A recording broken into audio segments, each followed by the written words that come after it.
பழனி இந்திரா நகர் பகுதியில் 50 ஆண்டுகளாக வசித்து வரும் பொதுமக்களுக்கு பட்டா வழங்க மாவட்ட ஆட்சியர் சரவணன் நேரில் ஆய்வு மேற்கொண்டார். மேலும் அரசு பள்ளிக்கு ஆய்வுக்கு வருகை தந்தபோது இரும்பு கேட் தலையில் மோதியதால் சிறிது நேரம் பரபரப்பு ஏற்பட்டது.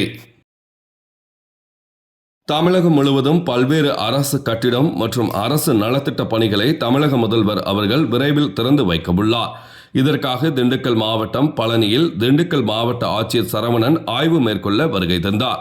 இந்திரா நகர் பகுதியில் 50 ஆண்டுகளாக குடியிருந்து வரும் 12 குடும்பங்களுக்கு பட்டா வழங்குவதற்காக ஆய்வு மேற்கொண்டார்.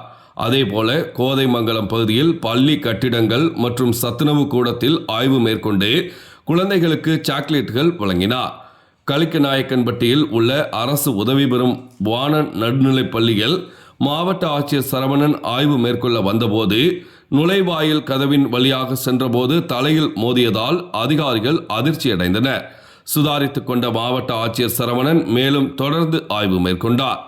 இதனால் சிறிது நேரம் பரபரப்பு ஏற்பட்டது. செவ்வாய்க்கிழமை மதியம் 3:30 மணி அளவில் கிடைக்கப்பெற்ற தகவல்.